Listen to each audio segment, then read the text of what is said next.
Hey there, today we're at First Choice Business Brokers talking to Andrea and Mo Boussaid all about how to sell your business.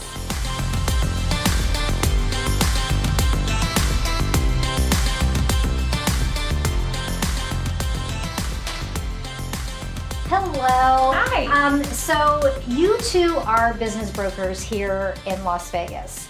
I have been in real estate for over 10 years. I really didn't know what a business broker was or what they did. So could you tell me a little bit about what a business broker is? Absolutely. What we do is we help people buy and sell businesses. And as you mentioned, it's one of those things that enough business owners don't even realize we exist. We have a role where we help business owners get the most money for their hard-earned investments. And unfortunately, too many people don't even realize that they have options when they close their business. So how do you get in touch with them? I mean, if not enough people know that they actually have options to sell their business, how do you find your clients? Good question. I mean, there's so many different ways we have to go about doing that because, like you said, a lot of business owners don't know that we exist. The majority of our business does come from referrals, such as yourself in the real estate industry, and just continuous marketing to business owners, letting them know that we have, options for them. Yeah. Well, so I kind of have a personal investment in this because I have a very close family member who owned a local business here for over 40 years, kept trying to get them to meet with a business broker so that they could figure out, is this business able to be sold? If so, what do I need to do, to get it sold? What does that even look like? And I just could not get the message across that this could be done. It just didn't register. No, nobody's going to come in and buy my business. And so unfortunately, for health reasons, they had to very quickly shutter that business with you have a 40-year business that should have had a value to it. And now they just had to walk away. That situation, is so common, and we laugh in a way because you would never not know the value of your home. You would never not know the value of your car. You're going to know the value of your assets, and your business is one of the biggest assets that you own. So how can you not know the value of it or have plans or an exit strategy? You should always. And we offer a free complimentary market price analysis for business owners to know the value of their business. And we actually have a client right now who came to us in 2016 and wanted to sell their business we valued it at $250,000. We suggested a few ways for them to increase the value and start to prepare for filtering out of their business. And we've relisted their business for multi-million dollars now. So They've really built their business up as well as really prepared it for an exit strategy. And that's something that we really like to talk to business owners years before they plan to sell, so we can really get the business prepared for them to make the most of their investment. And I think that's the benefit in speaking to us before you actually need us. Whenever it comes down to the wire and things are really tight or the landlord's, giving you issues, it's a lot more difficult for us to be able to get in and do what we need to do when things are. But don't get us wrong. We help that person every single time. Right. We are right there negotiating with the landlord, right there helping with attorneys. That's exactly what we do for our clients. We really are trying to get them through the process. And we understand it's emotional. They have an investment, a financial investment. Their blood, sweat, and tears have put into this. And so we really try and help our clients and really be understanding when it comes to that type of feeling. So is there a time that's too soon to get started with seeing what that exit strategy looks like? I don't think there can ever really be, bringing us in too soon, because we're going to tell you the value of the business today, what it could be in a year's time, and we can help you with ideas to increase the profitability of the company as well. I think that is genius.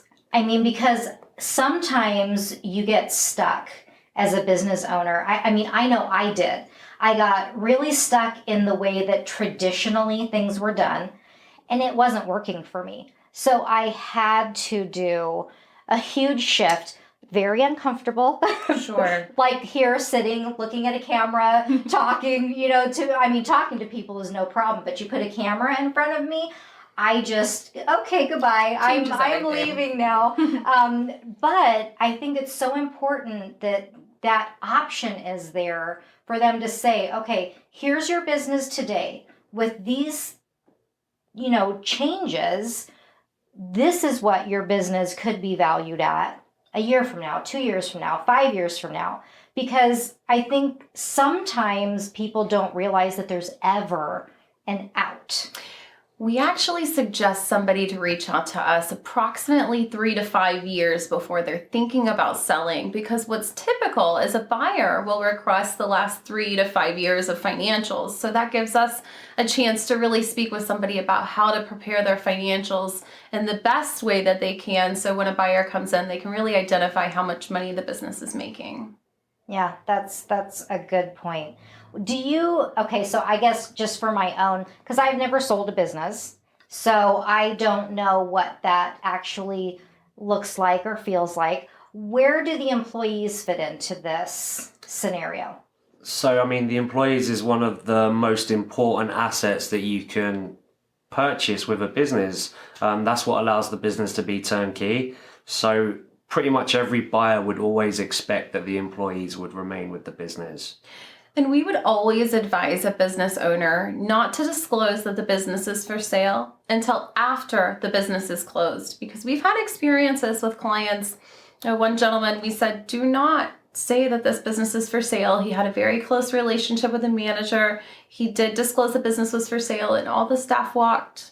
Oh, no. He lost over $500,000 in value in his business. We sold it as an asset sale. Well, I mean, and I would think that employee satisfaction would be a huge, selling point in a business. So, I mean, if that transaction can be made seamlessly, it would seem that it would benefit everyone. And that's always our goal, is to sell the business before anyone even knows the business is for sale. Any of the employees, the vendors, the landlord. And that's something that's very unique in our industry as opposed to real estate, is we do not let anyone know the business is for sale. And, with the customers and so forth, it's so important and key. Well, and that requires a lot of trust from your clients. So that speaks volumes to, the success of your business, because people trusting you with that, knowing that you are kind of their front line with, kind of navigating this whole process, because it could feel very isolating, I would assume, if you can't share any of that information with anybody. It can be a scary process, and that's the benefit of working with us, is the fact is we've done this quite a few times now, and we've sold multiple businesses in the same industry. So we could look at your pizzeria and tell you what other pizzerias are doing, and that's only going to increase your revenue. And our experience in the industry has really allowed us to protect our clients as well. When we begin to work with the seller, there are certain things that we know to navigate them away from, or different tweaks that we might be able to do. Maybe sometimes we will suggest that we don't allow the business for a customer to go into the business, because it's just not that type of a business to have a walk-in client or something along those lines. So we'll offer certain protections to keep the confidentiality during the process of the sale. Something that we run into a lot is whenever a business owner really wants to sell their business, but they have too much responsibilities. They're doing too many of the daily roles. Yeah. And then our buyer is basically someone who's going to be buying themselves a job. And people don't really like to buy businesses to buy themselves a job, because they can get a job without buying a business. That is a great point. As a person who does not delegate well, I could see myself being that type of owner, where, now you're not replaceable. And that's one of the key things that we suggest to clients when we are doing our analysis, is we actually try to understand what their entire role is. Yeah. And if there's any way to start delegating some of their obligations to allow us to have a smooth transfer. Okay, so question, a very selfish question. do you ever deal with real estate agents or somebody like a real estate agent, like a doctor or a lawyer who's selling a book of business, not necessarily a brick and mortar? That's a very hard business to sell because now the buyer is replacing the seller. And that's exactly what we were discussing, how we try to delegate those roles. Because when a buyer comes in and purchases a business, their main focus is, if I invest this amount of money, how long is it going to take me to make my money back? And what do I need to do to make that money back? And when the business is the seller, they're buying a job. And which is unique is if it were a law firm where there's a lot of lawyers, that would be very unique as opposed to the one lawyer who's running the firm. So like a brokerage you could sell. For sure. Okay, but like a solo person doing a job, that is different. That's right. You know, the number one hurdle that you'd have to overcome in doing that is you own all the relationships. You control the relationships. How is the buyer going to replicate those relationships? You are the business. Yeah. So that's that situation. Okay. All right. So my next question is, this has been a crazy year. I'm sure that your business now, or the businesses that you're helping now, look a lot different than pre-pandemic. So what has changed? COVID-19. This year has been exhausting, absolutely exhausting. Every business owner we talk to has pivoted, has changed, has tweaked their business model. And what we're really seeing from every business owner is they're tired. Yeah. And we're seeing a lot of people who we've been working with for many years who have been planning for retirement say, we're done. We're ready to retire. We don't have the heart to rebuild. And we understand that. It has been an exhausting year for all of us. Yeah. Even the businesses that haven't necessarily needed to rebuild and they're doing really well, they feel that they're at the peak. They're tired too. Yeah. You know, they've been operating at 150% for the last 12 months, and it's very draining. A lot of business owners have young families, and they want to be able to spend time with their family. Yeah, priorities have shifted for sure. Absolutely. We see that across the board. Yeah. So are you seeing that the market is still good for businesses that are selling right now? Definitely. I mean, the market is very strong, as you can see with the stock market. The stock market's still strong as well. We have a lot of people coming in from California. We have a lot of people that are looking to leave their jobs and become business owners, so they have more freedom. So in terms of being able to conclude transactions, there's a lot of deals still to be made. It's a very busy market for us. We're seeing that business owners really need our services now more than ever before, which has been great for our industry. Our industry has grown, our company is thriving, and that's because business brokerage is becoming more of a need, particularly for these people who need the help. Right. And I think that might be like a way that people are now becoming aware of business brokers, is because to navigate all of these PPP loans and, help with landlords and all of this, it's caused, us to kind of come out of our traditional way of doing things and look for alternative methods to help us. And you bring up a great point regarding PPP, because that is so much more an issue that we have to deal with now whenever we're trying to sell a business, because you owe the government money. The government's involved now in this business, and there isn't really any forgiveness that's taking place yet. So whenever we're selling a business that has a PPP loan, we're having to work with escrow and the bank that issued the loan as well. But, that's what we're here for, and we're able to help with those. That's good. Yeah, because it's, I think it's going to get more, you're going to find it more and more common as time goes on. I know we were talking before we started recording, I kind of see in the real estate industry, we may start having some distressed properties, maybe 18 months down the road, 24 months down the road. But with businesses, I mean, you've been seeing that since when? I mean, since April. March? Yeah. February, March. We've had businesses come for sale in this office that have been for $1. Oh my gosh. As long as you can qualify for the landlord and the lease, the business is $1. We've had businesses that we sell and the sellers come to closing with cash just to get off the lease or to remove themselves from the liability. Wow. Yeah, so you must be exhausted.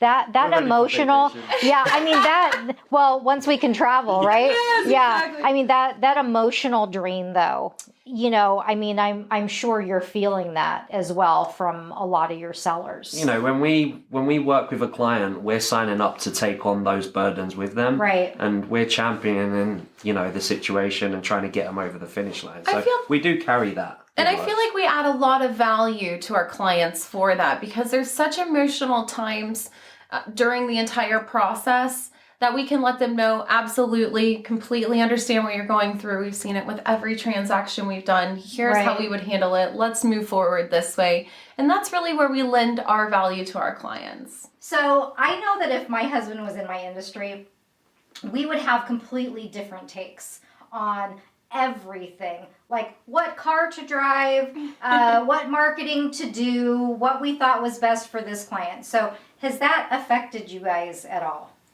Absolutely. We became a husband and wife business broker team back in 2015, and throughout the 5 years of working together, we've had our differences and found a mediocre through. But you know what? It's really unique is a lot of business owners are husband and wife teams as well.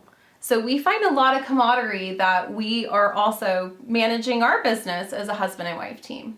There's no written in stone way in terms of how to operate a business or what anyone should do. So a lot Right. of it is opinion, and Right. we definitely are very opinionated when it comes to that. Well, it's good though that you can bring different perspectives to it, because I think that you have on the outset you probably have the extremes.